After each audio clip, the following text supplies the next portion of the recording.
Welcome back, friends. Lost Scarf here, and it's time for Kirby's Dreamcast. In this podcast, we talk about everything Kirby. Everything. The toys, the games, the manga, the anime, everything. Some things are more sporadic, while others are more focused. Mostly, we focused on the anime and the games. In the future, we'll keep doing the games. Once we finish the anime, we'll do the manga, and so on and so forth. There's so much manga to find and translate. It's going to be a while. But today, we're going to do the 30th anniversary of Kirby. Happy birthday, Kirby. And I want to reflect on why is Kirby so special, and just go over his games and everything, just little things here and there. It's going to be about a 20-minute episode. And at the end, I want to go over just all future ideas for this podcast, because we're going to be doing this for years. We've been doing this for almost 4 years already. I know it's been a bit sporadic here and there. Episodes take time to make, especially the gaming episodes, and also me and Jinx both have a job, so we can't just only work on this, which is a shame because I do love Kirby. Kirby's my favorite thing. So let's first talk about Kirby himself. What does it make Kirby so special? I think one of the interesting things is just how Hal was like, let's be simple about this with a lot of things. The first Kirby game is a very easy game for the most part. Extra mode gets a bit harder. And the idea was to be accessible to everyone, so kids could play it. And that has been a nice thing about the appeal is it's an all-ages game, so everyone can enjoy Kirby. And from the get-go, Kirby is this really powerful being. In Kirby's Dream Land, Kirby just runs through an army of people, beats up a giant tree, beats up a giant cloud, beats up a freaking giant blimp. Everything's huge. He also wins the 2-on-1 fight with La La La and Lo Lo Lo. And then he fights King Dedede, which is such a fun first, final boss. King Dedede as the first final boss is so funny when you look at when they do the collages of all the final bosses. King Dedede's there, and then you have all these monstrosities, and he's just like, oh, that's scary. Oh, man. But that first game is such a good impression, and so fun, and Kirby's so cute. It's amazing how Kirby was this very simple idea. It's a circle, you got a smile, 2 eyes, you get those little lines for the face, for the blush, and that's it. That's it. First you draw a circle, then you do the eyes, and then you get Kirby. It's amazing how simple Kirby is. Anyone can draw him for the most part. It took me a while to draw him correctly, I'll be honest. It took a while, even as simple as Kirby is. Circles are hard to draw, by the way. Circles are hard to draw.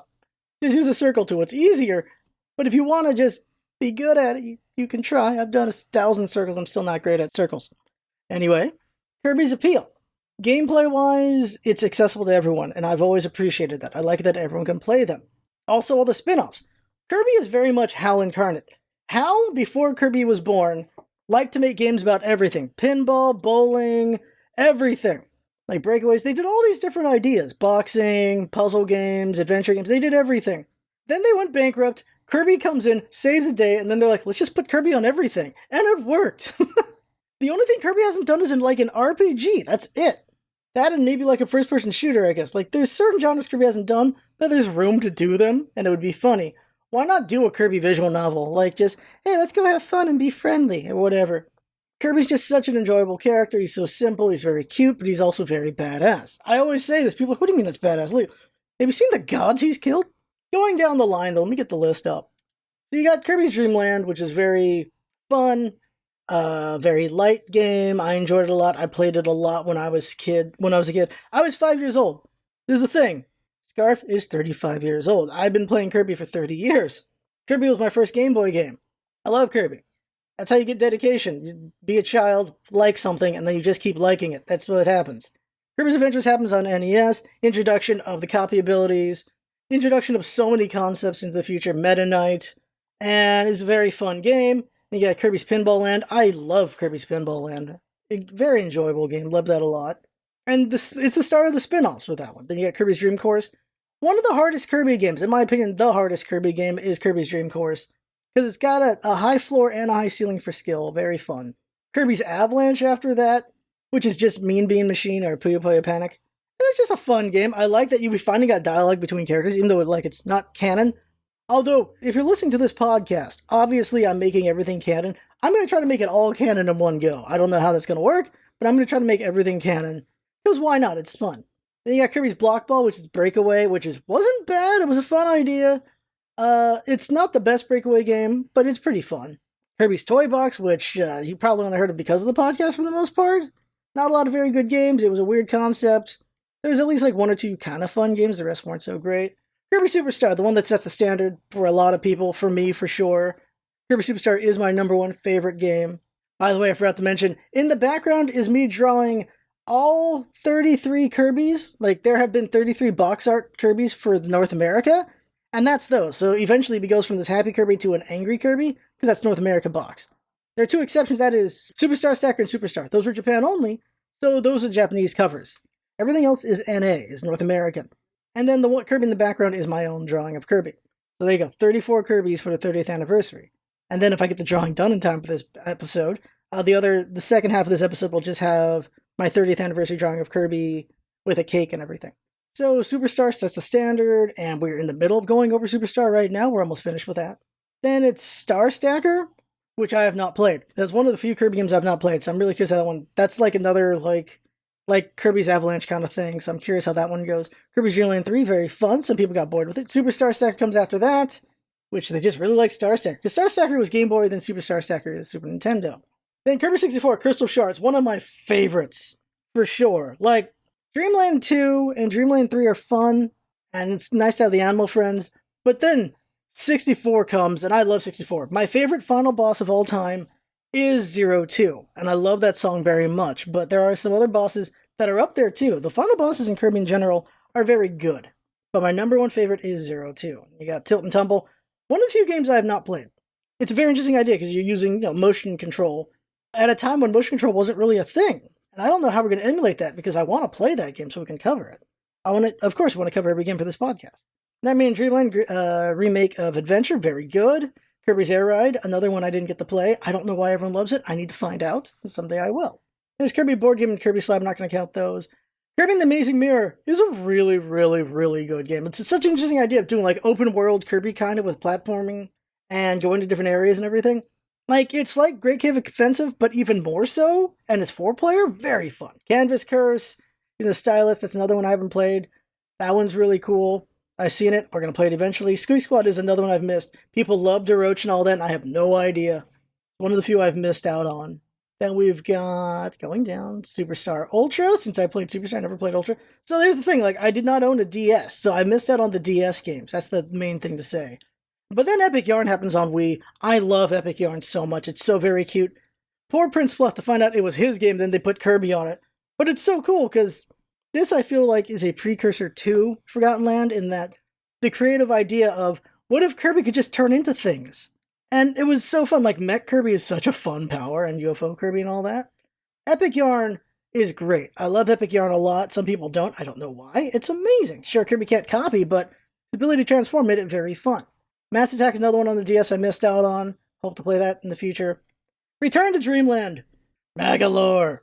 Return to Dreamland. Amazing game. You get to play, of course, with King Dedede and Meta Knight and Bandana D. And people forget Bandana D is from Superstar. You don't see a lot of Bandana D, but Bandana D started in Superstar. And it's just fun having this 4-player interaction. Then you got like the giant Kirby power stuff. And it was very fun. Then Magalore, making us go like remember marks. It's funny how 2011, and then Superstar again. It's 2000. Superstar is over here. Superstar was 1996. So like every 10 or so years, we get betrayed, and that's why everyone thought Elfland was going to be betraying. Return to Dreamland, very good. Crowned, amazing song. Great final boss. And then after that there's the collections, like a 20th anniversary, 25th anniversary. I can't believe we haven't gotten a 30th anniversary announcement yet. I don't know what's going on with that. And then a bunch of remasters and not remakes, just re-releases. We got a lot of re-releases. And then we end up at Triple Deluxe, right. Triple Deluxe, 3 years later. Triple Deluxe, one of my all-time favorites. It makes a very good usage of foreground and background for 3D effect. Also, Triple Deluxe, you didn't get it, like Triple D, 3D, like a King Dedede also is a 3D thing too when you think about it. They should know King Dedede X or 3D, huh? Triple Deluxe I love a lot. Very creative game, very fun, very cute. And Sectonia is an amazing final boss, and her song is amazing. Both of her songs. Like, Sectonia, and then just how Kirby takes her out is like, wow. And then her backstory, so just like, wow. There's so much going on there. And of course, it's Kirby Fighters Deluxe. Fun. Enjoyed that. Only played it a little bit. And Dedede's Drum Dash Deluxe. Did not play that, so we're going to have to play that someday. And then after that comes Rainbow Curse, which I didn't get to play, which is a shame. I should really try to find and buy that, because I do have a Wii U and we can capture that, so I should get that at some point. And then a bunch of re-releases, and then There it is, 2016. Robobot! A lot of people's number one. Robobot is a lot of people's number one. I love it a lot. It's up there. It's not my number one. Triple Deluxe beats it for me. And that's a debate between Triple Deluxe and Robobot for some people. Robobot, it's so fun. It's so fun. And then the creativity of not only his Kirby powers, but his mech gets powers too. And then that final boss. And then the big surprise at the end of that. Mind-blowing, because it's been 20 years. The Robobot, 2016. Isn't Superstar 1996? It is. It's been 20 years. And then they show up. Lost my mind. That was a good point when it comes to Robobot was, I didn't expect that. That was a jaw-dropping moment. Like, because usually the final boss is always this big surprising thing, but then they surprise us with that. That was a heck of a surprise. That one got me right there. I'm like, oh my god, are you kidding me? Try not to spoil, although I spoiled Magolor, but I think everyone knows Magolor. And then, I think I missed Kirby Fighters somewhere. There was Kirby Fighters somewhere, which was Kirby Fighters was after Triple Deluxe, which was a fun idea. Team Kirby Clash I liked more. But it was a fun idea to do a fighting Kirby game, because why not? And it had some Smash influence.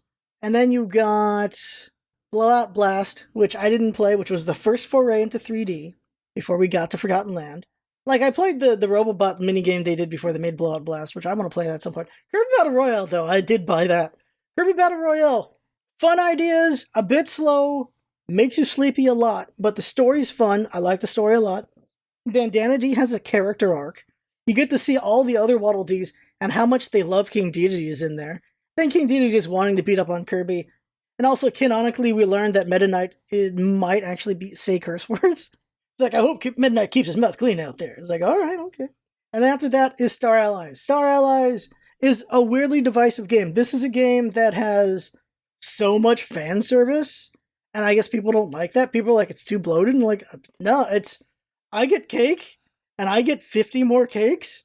I'm all about that, and I love it. I love Star Allies. Star Allies is so much lore, so much celebration of Kirby, that is an anniversary game to me.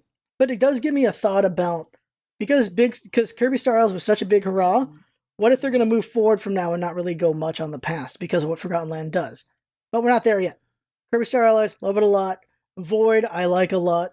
I like Soul Melter. If you can beat him, you purify him. And I hope someday we get to see what Void becomes. I want to see that. And of course, Morpho Knight. Morpho Knight is easily my favorite character after 2018. Morpho Knight's introduction was so epic. Are you kidding me? That was amazing. I went nuts. I'm like, what? The butterfly? What do you mean and then it turns into, what?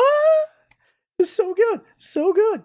Also, if you wanted to count the Smash games as Kirby games, like they've been happening too. To an extent they are. Kirby's the main character of the Smash games. And then Extra Epic Yarn, which I have not played, because I played Epic Yarn.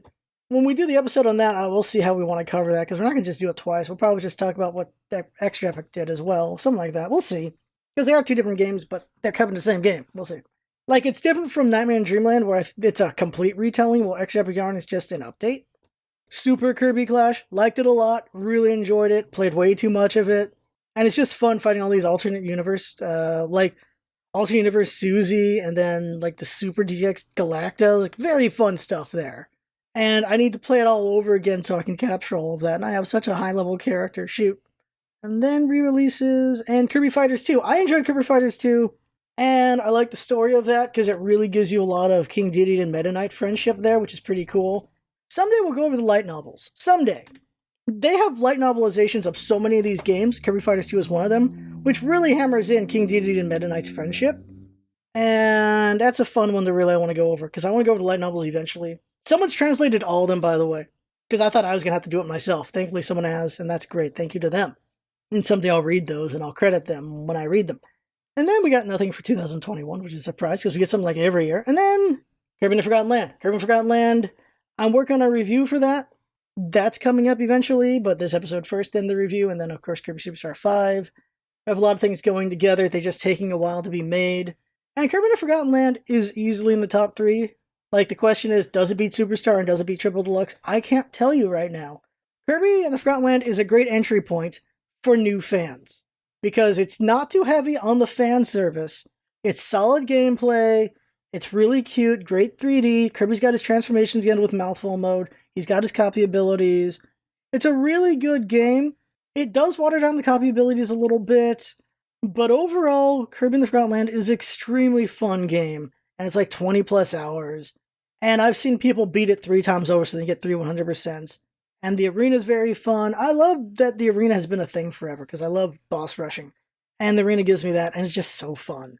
The only thing I wish was, there's a couple of technical things I wish they did better on for quality of life, which I'll say in the review. But I do wish we got some fan service because I do love all the old characters. I thought when we got the figurines that we would get a figurine of all the old characters, so I thought we were going to get a Ribbon figurine, an Adeline figurine. Didn't realize you're going to use it for lore, which is a cool other idea to do it so you're not pausing the game all the time. But in the end, Kirby Forgotten Land is an easy 9 or 10, I think. I'm spoiling the review right now, but of course it's going to be high. Everyone loves this game. It's really good. It's really, really good. The final boss is amazing. The lore going in there is amazing. Check the time here. Oh, we've been going almost 20 minutes. Okay, so, going down the line. Talking about everything. What does it make Kirby so special? It is, he's shaped like a friend. He's very cute. He's very badass. He fights the craziest bosses. He's got boss rushing. He's got solid platforming, solid spin-off games, just solid gameplay in general.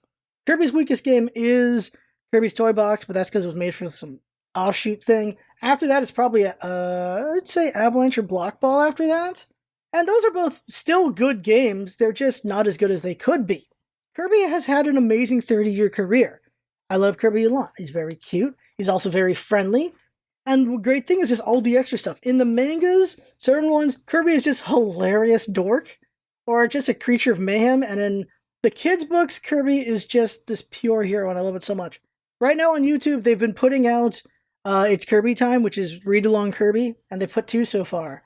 And the second one, Take Courage, hits me emotionally because it's very much just what this Kirby character is. You can put a lot of inference onto Kirby. Is it inference or implication? Pretty much what it is right now, but you can put a lot onto this, not exactly blank slate, but pretty blanky slatey kid character.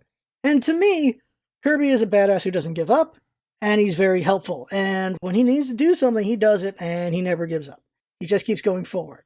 That is my template of what Kirby is. That's the way I see Kirby. Very adventurous, got a zest for life. He enjoys life, he's very friendly with everyone.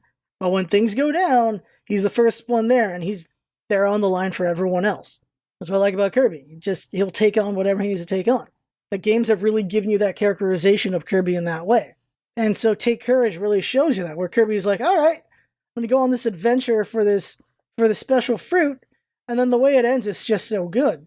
Because it's just, yeah, this is who I think Kirby is. Kirby is this very kind but powerful being. And that's an idea I like. Instead of just all-powerful but evil, but just all-powerful but kind, I like that a lot. I really like that idea. And we'll see where we go forward with Kirby. I'm hoping for the 30th anniversary and things like that. So ending this, ideas for future episodes. I've talked about this a few times, but not a lot. We need to do an Iwata episode. We need to do a Sakurai episode. There needs to be a Kumazaki episode. There needs to be a Jun Ishikawa episode. And Ando should get an episode too. Going over the careers of the big players involved with Kirby. So there's, of course, later people. Of course, there's Shimamura. Got to go over them because of the Dark Matter trilogy. And I forget who else was director, who directed before Kumazaki, and also who directed some of the spin-offs. I forget who they are. So it'll be like an episode focusing on the people who did like 1 or 2 games, and then episodes focusing on people who did multiple games. And not just them. Of course, you got to go with the composers, which is why I'm going to go over Ando and I'm going to go over Ishikawa. And like as we go through the games, we go over the history of House, so that's already in there. Other things has got to be just, yeah, what does it make Kirby so special? Like an in-depth look at what does it make Kirby so special? In-depth look on what's so special about Meta Knight, what's so special about King Dedede, and why does everyone love Bandana D, right? Well, you got to go over that. And then, of course, there has to be an episode on all the box art differences. Like Kirby's so pissed in the American ones, right? You got to go over that. There is a lot of things to talk about besides the mangas, besides the light novels, besides the extra media, which you got to talk about eventually. There's a lot of Kirby to talk about for years to come, and as games come out, there's even more to talk about. And as I said, we're only up to Kirby Superstar. We got a lot more to go. There is a lot more to talk about. We've been at this for 4 years. We're going to be at this for 20. I don't know. We're just going to keep going. There's going to be new characters that go crazy about and like and things like that. I love this podcast. I love talking about Kirby, and I wish we did it more often, so I'm going to try to do it more often. So that is everything here. Talking about Kirby and his 30th anniversary, his 30th birthday. Happy birthday, Kirby. And I hope everyone's had a really good time with Kirby this year. I think it's an amazing year for Kirby. And I cannot wait for when we finally do get the 30th anniversary. There's got to be something. And then we're going to get the concert in August. That's going to be great. And then we're going to get the... We'll see what the next game is. It's going to be a spin-off of some kind. I wonder what. But I really hope we get a 30th collection as well. And there's been some really good Kirby commercials and really good Kirby merch. And I don't know how to handle that, by the way. A merch episode, just specific merch, I don't know if that's even possible. Because there's so much. But we'll see if I can figure that out. So that is everything with the Kirby Dreamcast podcast episode. Recommend us to your friends. We're the only Kirby podcast. We're the only one. So let's all enjoy it together. Let's all enjoy Kirby here. And just talk about it and have fun. And of course, if you want to talk about it to me, at Kirby Dreamcast on Twitter, you can do that. Or comment on the YouTube version, you can do that as well. So that's it. I had fun. Hope you have fun watching or listening. Mostly listening. Thanks for coming by, and see you next time.